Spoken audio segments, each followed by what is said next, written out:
Meron palang mga ano yung mga senior.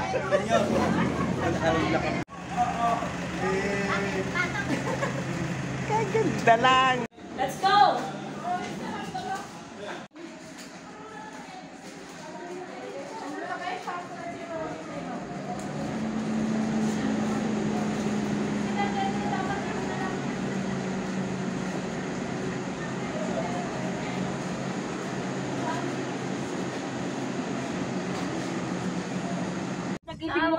Saan kaya kita sa CR pag tumataya? Nakakatok nga yun. Nakakatukin ka niyan. Para hindi lang tayo manaamoy. 18 yata. Tapos 24 years, ay 24, Pulo kayo eh. 24 months. Si ano checkpoint, alam mo, picturean yan. Picture niyan. Ay, nagkakaroon.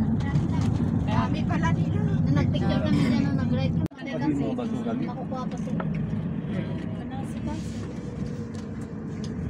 Dito pala yung isa. Tapos yung SS pa niya. Kila doon yung isa nito. Yung S. Mawili, mga brother. Ito yung kwarto maliit. Oy, may mga ulam-ulam. Oo, hirap eh. Yan, doon si Ray. Ano pa kayo ah? Iyabang nyo. Nakatay may kili-kili, di kayo nangangawit yan. Manila chapter, ano yun?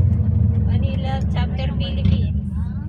Inaahon po talaga ng rider ang Ghost Rider. Kabaldon, Kabanat, Tinggalan, at saka ang Umiray. Ano eh? Sabi nyo na dyan sa likod. Sabi ko, ba't kaya tayo pinipicture ng mama?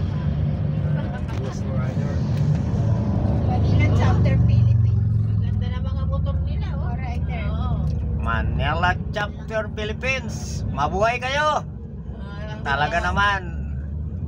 Believe talaga ako sa big bike nyo. Napakagaganda ng big bike nyo.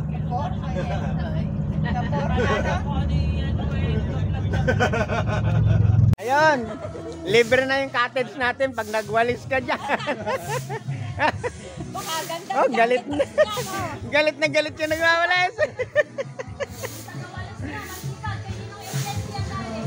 Oh.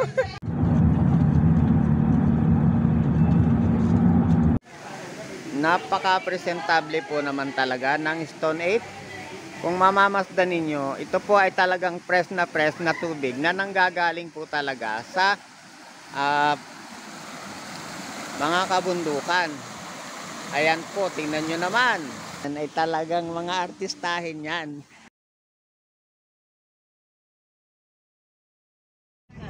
Pinasok po talaga namin ng Stone 8.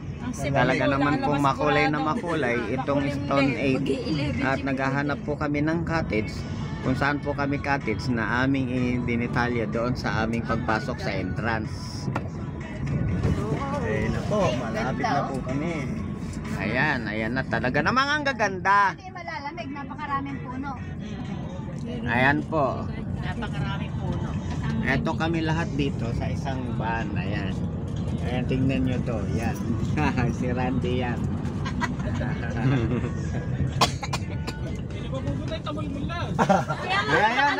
Ayun. Ayun, dumating na po kami dito. Talaga naman. Ito. May libre pa daw pong hinog na tampalok. Ayan.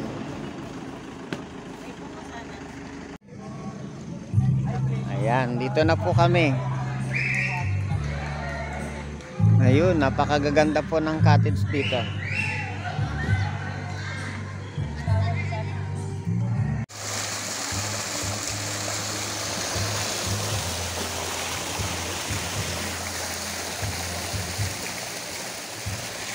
Ayan po, papalapit tayo. Kaliwat kanan po na yan. Ito yung kanan, ito yung kaliwa. Available po sa lahat yan sa parking at saka sa mga adventure ng Stone 8. Ayan po. Pagka tinignan nyo ang lahat at ang pagkakadesign ng Stone 8 ay pinag-aralan po talagang mabuti yan. At napakagaganda naman po talaga ng Stone 8 Resorts.